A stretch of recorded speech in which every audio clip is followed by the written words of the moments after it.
오늘 여러분과 함께 나누게 될 말씀은 종의 복음입니다. 종의 복음. 종, 여러분 좀 듣기 오늘날은 좀 거북한 이야기 중에 하나죠.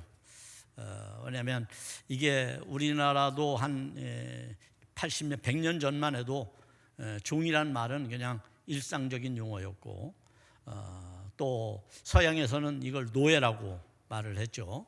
그래서 노예라는 말이 일상적으로 들려지던 그러한 용어입니다. 그런데 바울이 어쩌자고 이렇게 세상적으로 볼 때에는 참 사용하기 어려운 말을 성경에 사용을 했을까? 더군다나 복음의 종으로서의 그 가치를 재해석해냈을까? 한편으로는 놀랍고 한편으로는 기이하다, 이렇게 말할 수가 있겠죠. 왜냐하면 종이라는 말을 흔히 들으면 기분 나쁘게 그냥 들을 수가 있거든요. 그런데 오늘 성경은 우리에게 단서를 하나 더 붙이죠. 우리가 그냥 종이 아니라, 사람의 종이 아니라 복음의 종이다. 그러니까 종도 질이 다른 거예요. 종류가 다른 거예요, 여러분. 여러분이 마치 좋은 회사에 다니면 프라이드가 있잖아요. 그죠? 남 앞에도 떳떳하게 막 얘기하고, 나 어떤 회사에 다녀. 그런데 만약에 그렇지 못하다면 감추겠죠. 숨기거나, 마치 그와 같은 어떤 심리적 상태, 이런 것과 같이 동반된, 그럼에도 불구하고 그것보다 더 형이상학적인 깊이가 있는 영적인 문제로 이 종의 문제를 지금 바울은 가져가고 있다, 그렇게 말씀드릴 수가 있습니다.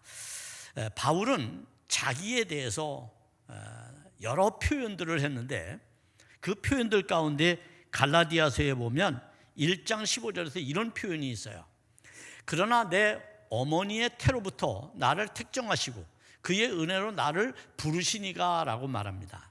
다시 말하면 자신이 지금 그리스도의 종이 된 것, 복음의 종이 된 것은 어머니의 태로부터 하나님이 택정했다는 거예요. 선택했다는 겁니다. 그것을 바울이 늦게 깨달은 거예요. 일찍 깨달았으면 악한 짓을 하지 않았겠죠. 그런데 그것을 늦게 깨닫고 난 다음에 그는 자신에게 주어진 이 종의 직분이 뭔지를 그는 충분히 이해하고 있었다라고 말할 수가 있어요. 사실 이 말은 구약 이사야서 49장 1절에 있는 말씀을 차용한 겁니다.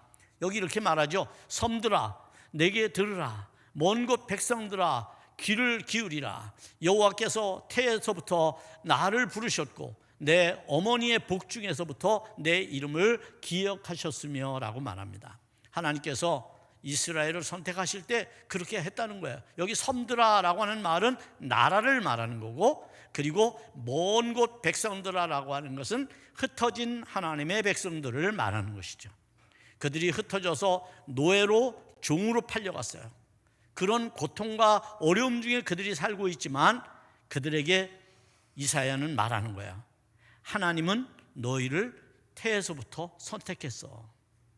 그러니까 어디에 있든지 어떤 위치에 있든지 내가 하나님의 자녀로서의 프라이드를 가지고 살아가라. 그것을 늘 기억하라. 그런 말씀으로 우리가 이해할 수가 있습니다. 바울은 로마서에서 같은 개념으로 자신의 부르심과 예수 그리스도의 종됨을 설명해 주는데 이렇게 말합니다. 로마서 1장 1절입니다.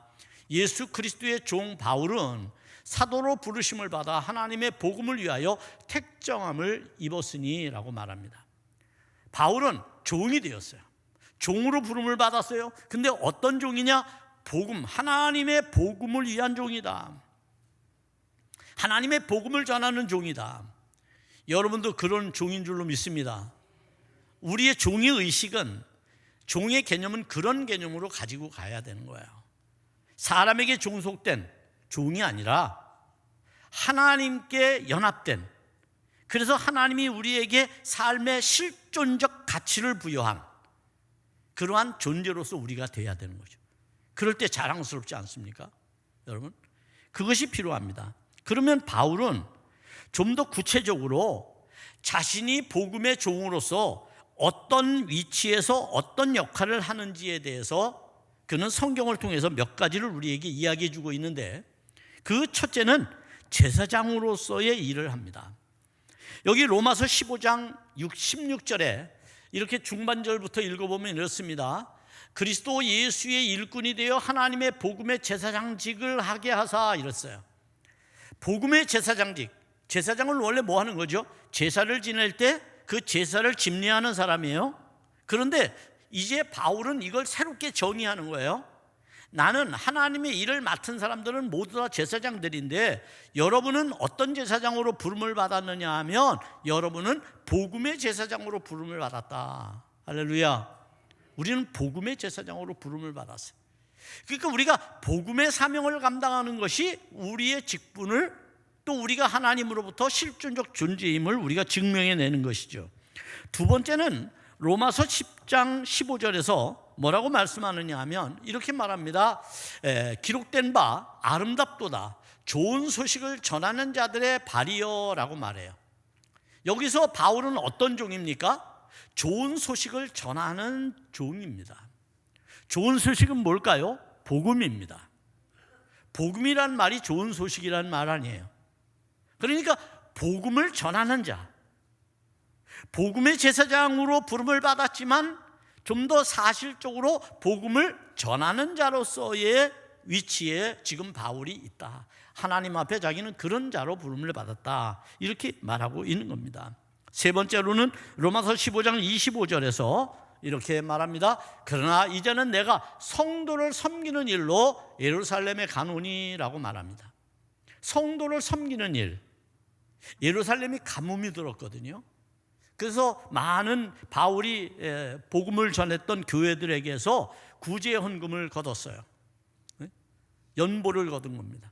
그리고 예루살렘 교회에 이것을 전달하러 가면서 그는 말하는 거예요. 내가 예루살렘 교회로 가는 것은 성도를 섬기기 위해서 가는 거다. 그러니까 바울의 종의 개념은 섬기는 자로서의 종의 개념이다 라고 말할 수가 있습니다. 이렇듯 바울은 종으로서의 자신의 섬김이 하나님의 구속적 경륜을 성취하는 예수 그리스도의 섬김으로 이해했고 동일시했습니다. 예수 그리스도를 섬기는 것으로 동일시했단 말이에요. 그러니까 여러분이 받은 사명, 여러분 왕같은 제사장으로 부름을 받았잖아요. 그럼 여러분 삶의 자리에서, 직장에서, 사업장에서, 학교에서, 가정에서 여러분 모두가 다 제사장으로서의 사명을 감당해야 된단 말이에요.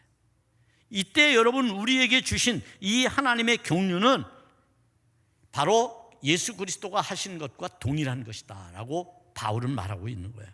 또 좋은 소식을 이웃들에게 전하고 형제들에게 전하고 그리고 이방인들에게 전하는 일들, 그리고 교회 안에서 성도를 섬기는 것, 이 모든 것들이 다 하나님 앞에서 주를 섬기는, 그리스도를 섬기는 일과 동일한 것이다 라고 말하고 있는 겁니다.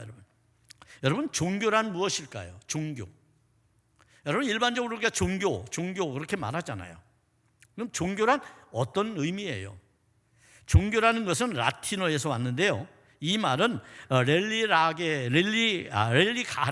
하는 말이에요. 렐리가레. 이 렐리가레라고 하는 말은 무슨 뜻이냐면 다시 묶다, 그런 뜻이에요. 다시 묶는다. 여러분 곡식을 거두면 묶잖아요, 한 다발로. 그죠? 이때 여러분 막 쭉정이도 막 상한 것도 같이 묶나요? 뭐만 묶어요? 알곡을 묶잖아요.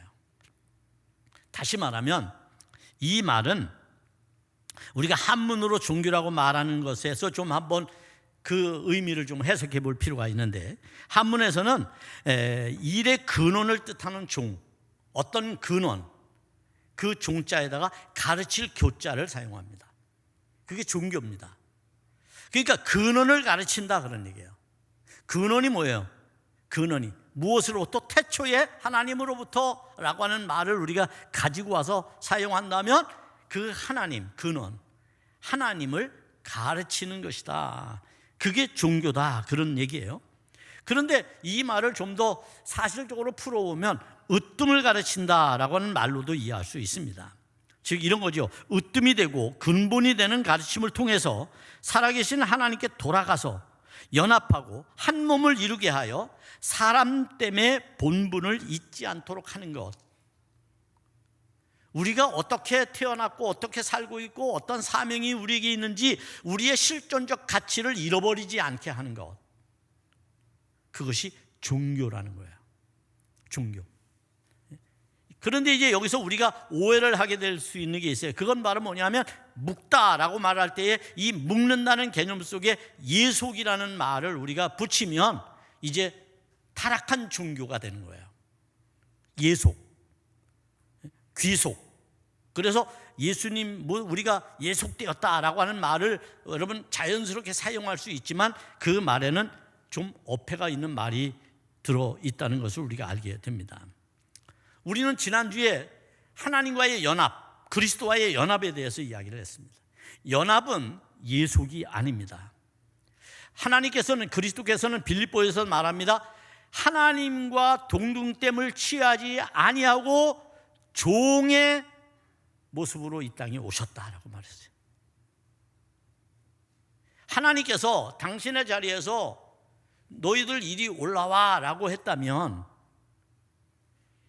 예속이 되는 거지만 하나님이 우리 가운데 먼저 찾아오셨어요. 그리고 우리와 동등한 위치에서 연합되셨어요. 이건 예속이 아닙니다. 이건 예속이 아닙니다. 이것을 성경이 뭐라고 말하는지 아세요? 진리 안에서 자유를 누리는 것이라고 말합니다. 그러니까 기독교라고 말할 때에 기독교의 종교적 가치는 예속이 아니라 진리를 알므로써 더 풍성한 삶을 누리는 것, 더 넓은 의미에서 하나님의 복된 진리와 가르침과 그리고 그 섭리 속에서 마음껏 우리가 살아가는 것, 그렇게 얘기할 수 있어요. 그런데 우리는 생각이 다양하고 그리고 자유의지를 가지고 있고 또 무엇인가 마음대로 하려는 욕망, 욕구, 이런 게 막 넘쳐나잖아요. 에너지가 막 넘치잖아요. 그러다 보니 때때로 그것이 우리 안에서 자유로 둔갑을 해서 방종이 되거나 타락이 되거나 불의의 날을 내놓는 일이 된다는 거예요. 그래서 진리라고 하는 것은 뭐냐면 앞에서도 제가 말했던 것처럼 이 종교에서 말하는 것처럼 사람 됨됨이, 우리가 사람으로서 어떻게 살아야 되는지에 대한 그러한 가치를 내가 기본적으로 가지고 살아가는 것. 그러게 되면 우리가 타락하지 않겠죠. 그래서 여러분, 이 예속은 기독교적인 용어가 아닙니다. 그런데 이 예속이 될 때에 어떤 문제가 생기는지 아세요? 종교는 타락을 하게 되는 거예요. 예속되면 종교는 타락하게 되는 거예요. 여러분이 왜 그동안 여러분이 믿던 귀신을, 샤머니즘을, 토테미즘, 애니미즘, 기타 등등에 관한 토속 종교를 여러분이 왜 버리고 하나님을 선택하셨어요? 왜 선택했어요? 하나님이 더 우월해서? 하나님이 더 나아서? 거기에 근본적인 차이가 있는 거예요. 세상의 귀신이나 종교는 예속을 시키지만 기독교는 예속을 시키지 않고 오히려 우리에게 더 많은 자유와 기쁨과 구원을 주신다는 거예요. 여기에 근본적 차이가 있는 거예요. 그런데 그게 습관이 돼 있어요. 우리 안에 종교적 습관이. 그래서 자꾸만 예속시키려고 그래요. 그러다 보니 교회가 타락하는 거예요. 타락하는 거예요. 배워서 남주자 하는 것처럼 배움을 가지고 좀 더 내가 내 삶을 넉넉하고 여유롭고 은혜롭고 말이죠, 풍성하고 진리 안에서 누리는 그러한 기쁨의 삶을 살아야 되는데 그냥 종속이 되는 거죠. 예속이 되는 거죠. 그래서 종속이 돼버리면 끌려다니는데, 존 웨슬리 목사님, 우리 감리교를 창설한 존 웨슬리 목사님은 광신의 본성이라고 하는 설교에서 이 광신이 어떤 위험성을 가지고 있느냐라고 하는 것을 말해주는데, 그것은 잘못된 상상력이 하나님의 힘과 가마를 가졌다고 말하는 거예요. 잘못된 상상력에서 상상을 하면서 이것을 하나님의 은혜와 가마로 둔갑을 시킨단 말이에요. 이게 거짓된 것이죠. 그러므로 잘못 상상된 하나님의 힘과 가마를 마음대로 내 것인 양 막 사용하는 거예요. 무엇을 위해? 돈을 위해서 사용하는 거죠. 돈벌이의 수단으로. 대부분 이단들은 다 돈벌이의 수단으로 사용하는 거예요, 여러분. 혹시 교회도 그런 게 아닌가 하고 막 그냥 눈을 막 이렇게 하고 바라보는 사람들인데, 정상적인 교회는 그렇지 않습니다. 여러분, 광신자들의 문제는 뭐냐면 자기들에게 하나님의 특별한 은총과 계시가 주어졌다고 믿는 거예요. 그렇게 사람들을 가스라이팅 시켜요. 나만 하나님의 계시를 받는 사람이야 라고 말이죠. 그러면 어떤 문제가 생기느냐 하면 하나님이 성경을 주실 이유가 없어져요. 성경을 주실 이유가 없어요. 왜? 각자 여러분에게 하나님이 다 말씀해 주시니까. 그런데 그걸 어떤 특정한 사람들이 그걸 가졌다고 거짓으로 가스라이팅을 시켜서 자기에게 종속시키고 예속시키는 걸 뭐라고 말하느냐? 타락한 종교다라고 말하는 거예요. 그래서 우리가 이것을 잘 이해할 필요가 있는 거죠. 그러다 보니 성도들이 능력, 진리 안에서 능력을 가지고 말씀의 위대함을 가지고 살아가는 것이 아니라 생활의 가장 사소한 문제들까지 하나님이 특별 지시를 받고 있다고 상상을 해요. 그래서 우리가 점점 연약해지는 거죠. 점점 소극적이 되는 거죠. 여러분, 건전하고 건강한 신앙생활은 자기 신념에 빠진 상상력이 아닙니다. 그것은 이성과 경험을 잘 활용하면서 우리 안에 주어지는 하나님의 말씀이 지식이 되어서 우리를 이끌어가도록 하는 것이죠. 그럴 때 우리는 악에 빠지지 않습니다. 여러분의 귀한 영적 존재를 다른 사람에게 의탁하지 않게 됩니다. 성경은 성령을 각자 각 사람 위에 주었다고 그랬지 어떤 특별한 사람에게만 주었다고 말하지 않았어요. 은사는 다양하기 때문에 누구든지 받을 수 있는 게 은사라고 말하는 겁니다. 그걸 특별함으로 가장하는 것이 거짓된 것이다. 따라서 광신자의 가장 큰 문제는 뭐냐면 교만입니다. 이런 사람들은요, 자기와 다른 사람 생각을 가진 사람들의 생각을 무시합니다. 자기 신념에 갇힌 나머지 배우려고 하지 않습니다. 여러분, 이거 사회적 흐름입니다. 여러분 잘 보십시오. 여러분, 오늘날 여러분의 생각을 이끌어가는 게 뭔지 아십니까? 알고리즘이라는 거예요. 알고리즘. 인터넷의 알고리즘. AI가 여러분이 뭐를 좋아하는지 여러분 너무나 잘 알고 있어요. 여러분들이 즐겨보는 거 AI가 다 알아요. 그리고 막 보라고 막 그냥 거기서 막 띄워줘요, 화면을. 그래서 그것만 계속 쳐다보면 자기가 그 안에 세뇌가 돼버리는 거야. 종속이 돼버리는 거야. 이것도 종교예요, 여러분. 사람에게도 한 사람 말만 듣는 것도 종속이죠. 이런 일들이 우리 사회에 얼마나 건강성을 해치는지 알 수 없습니다. 건강한 시민 의식보다는 자기들만의 그룹과 조직의 보호 아래 숨게 되는 거죠.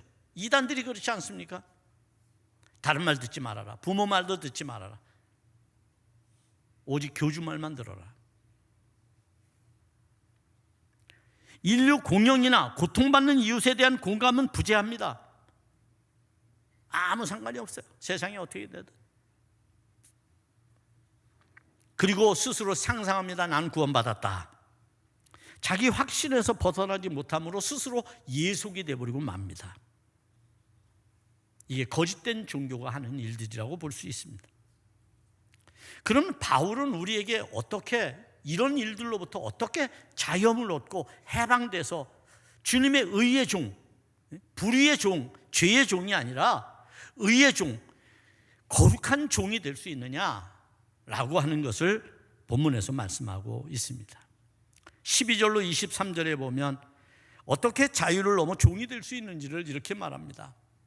그러므로 너희는 죄가 너희 죽을 몸을 지배하지 못하게 하여 몸의 사욕에 순종하지 말고, 또한 너희 지체를 불의의 무기로 제게 내주지 말고 오직 너희 자신을 죽은 자 가운데서 다시 살아난 자 같이 하나님께 드리며 너희 지체를 의의 무기로 하나님께 드리라 하라고 말합니다. 우리의 지체, 몸을 의의 무기로 하나님께 드리라는 거예요. 이건 뭐예요? 거룩한 존재로서의 삶을 살라고 말하는 거죠. 그런데 우리가 세상에 살면서 이 자유를 넘는 게 참 어려워요. 어렵습니다. 그래서 가끔 우리가 죽을 몸에 우리를 내어줄 때가 많습니다. 몸의 사욕에 우리가 순종할 때가 많습니다. 뭐 그런 얘기 성경에도 있잖아요. 마음은 원이로 돼 몸이, 육체가. 아주 핑계거리를 잘 만들어줬어요, 성경. 여러분, 이런 모든 일들 가운데서 우리가 하나님이 이미 성취하신 일을 우리가 잘 이해해야 된다는 거예요. 다시 말하면 이미 하나님께서는 우리를 죽은 자 가운데서 다시 살아난 자로 연합시켰다는 거예요. 지난주에 연합한 자가 되었잖아요. 두 가지의 연합이 있었죠. 첫 번째는 뭐와 연합했어요? 예수 그리스도의 죽음과 함께 연합했어요. 그리고 두 번째는 예수 그리스도의 부활과 함께 연합했어요. 그래서 우리는 산자가 된 겁니다. 산자로서의 여러분의 삶은 과거의 지배를 받지 않습니다. 이미 하나님께서 성취하시고 해결하신 일에 우리가 순종하면 되는 거거든요. 그런데 이 부분에 그런 의미에서 우리는 이 세상에 살아가면서 일정 부분 긴장감이 우리 안에 있어요. 내 몸을 사욕에 또 죽은 몸이 지배하도록 할 것인가? 아니면 살아계신 하나님이 생명으로 나를 지배하게 할 것인가? 라고 하는 긴장감이 우리의 삶에 있다는 겁니다. 이러한 욕망, 죄에 대한 욕망과 유혹을 받으며 그러한 욕망의 지배를 받지 않게 해야 하는 것이 하나님의 백성으로서의 삶의 가치이기 때문에 그렇습니다. 하나님의 백성은 매일 자신을 새롭게 하나님 앞에 드리는 자가 되어야 합니다. 우리가 하나님 앞에 봉헌한다라고 말할 때에 물질의 봉헌이 진짜 봉헌은 아닙니다. 진짜 봉헌은 여러분 자신을 하나님께 거룩한 존재로 드리는 겁니다. 그때 내 불의함과 내 거짓과 내 악함을 회개해야 되는 거죠. 그리고 온전함으로 주님 앞에 나가야 하는 겁니다. 그렇게 되면 14절에서 이렇게 말합니다. 14절에서 말씀하기를 죄가 너희를 주장하지 못하리니 이는 너희가 법 아래 있지 아니하고 은혜 아래 있음이라. 여러분, 우리는 은혜 속에서 살아가는 자들입니다. 율법이 우리를 지배하지 않습니다. 율법은 우리의 죄를 들춰냅니다. 그런데 은혜는 그것도 감쌉니다. 여기에 차이가 있습니다. 은혜 아래 사는 사람들은 그러므로 하나님 앞에서 참된 의를 행하는 사람들이라고 말할 수가 있습니다. 이 사람들은 악에게 지지 않습니다. 은혜가 나를 감싼다고 하는 것을 알기에 남의 죄를 들춰내며 흠을 잡거나 그들에게 대하여 정죄하지 않습니다. 이때 우리는 1절에서 질문한 대답을 해야 될 필요성을 느끼게 되는데 1절을 내서 뭐라고 말했어요? 오늘 이 로마서 6장 1절에서 그런즉 우리가 무슨 말을 하리요? 은혜를 더하게 하려고 죄에 거하겠느냐라고 말합니다. 다시 말하면 죄가 있는 곳에 은혜가 많다 그러니까 그러면 우리가 죄를 많이 져야 되겠네? 은혜를 많이 받으려면? 이렇게 생각하는 그릇된 질문에 대해서 바울이 15절에서 뭐라고 대답합니까? 이렇게 대답을 합니다. 그런지요 어찌하리요? 우리가 법 아래 있지 아니하고 은혜 아래 있으니 죄를 지으리요? 그럴 수 없느니라. 우리가 율법 아래 있다면 계속해서 죄를 들춰내야 되지만 은혜 아래 있다는 거예요. 예수 그리스도의 은혜로 죄의 속죄함을 받았다는 거예요. 그러면 더 이상 우리가 율법 아래 있지 않게 되었으니 은혜 아래 있는 자들이 죄를 지을 필요는 없다 그런 얘기예요. 그러한 상황 속에서 살아가게 될 때에 우리는 위험성이 사라지고 계속해서 죄를 지으려는 그러한 욕망과 욕구를 이겨내게 되는 겁니다. 그럼에도 불구하고 우리가 세상에 살고 있기 때문에 여전히 그리스도인에게는 도덕적 결정이 우리에게 남아 있습니다. 우리는 매 순간 도덕적인 결정을 해야 됩니다. 그것에 대해서 16절에서 바울은 이렇게 말하고 있습니다. 너희 자신을 종으로 내어주어 누구에게 순종하든지 그 순종을 받은 자의 종이 되는 줄을 너희가 알지 못하느냐? 혹은 죄의 종으로 사망에 이르고 혹은 순종의 종으로 의에 이르느니라 라고 말했어요. 여러분, 여기서 말하는 것은 어떤 말입니까? 이 말은 바울이 이제 여기서 종의 개념을 노예 제도, 그러니까 성경이 말하는 종은요, 하인이 아닙니다. 노예입니다. 노예. 하인과 노예는 다릅니다. 그러니까 우리는 철저히 종이 되어야 되는데, 이때의 종은 바로 죄의 종으로서의 사망에 이르는 존재가 아니라 순종, 다시 말하면 하나님께서 우리에게 은혜를 부어주신 그 은혜에 따른 우리의 삶을 살아가게 될 때에 누리게 되는 의, 칭의잖아요. 주님을 믿으면 주님께서 우리를 의롭다 인정해 주시는 거죠. 이 의를 얻기 때문에 의의 종이 돼서 살아가게 된다는 거예요. 그러니까 의의 종으로 살 것인가 불의의 종으로 살 것인가는 우리가 선택해야 할 몫이 될 수 있습니다. 우리가 죄에 굴복하면 그 죄는 어떤 속성을 가지고 있느냐 하면 점점점 우리를 올가매는 속성을 가지고 있어요. 죄가 늘 그렇거든요. 여러분, 그래서 우리 옛말에 이런 말 있죠? 바늘도둑이 소도둑이 된다. 죄라고 하는 속성은 점점 사람을 올가매요. 습관화시킵니다. 그리고 자기에게 완전히 종속하게 만듭니다. 노름에 한번 빠져보세요. 노름 벗어나기 어렵습니다. 팔을 잘라도 노름하는 겁니다. 그러니까 처음부터 거부해야 되는 거죠.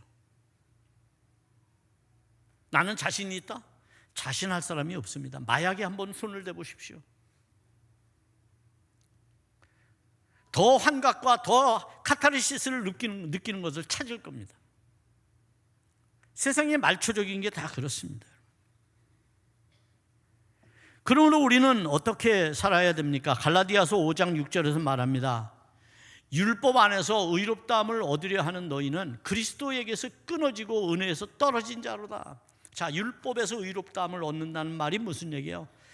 자꾸만 우리가 율법으로 죄를 들춰냄으로써 사람을 올가매고 꼼짝달싹 못하게 하고 그리고 통제하고 관리하고 막 이러는 수단, 그것이 앞선 사람들은 그리스도의 은혜에서 끊어진 사람이라는 거예요.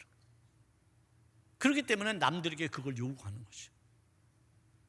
은혜 속에서 사는 사람에게는 자유함이 있습니다. 앞에서 말했잖아요. 진리 안에 있는데 우리가 진리 안에 있는데.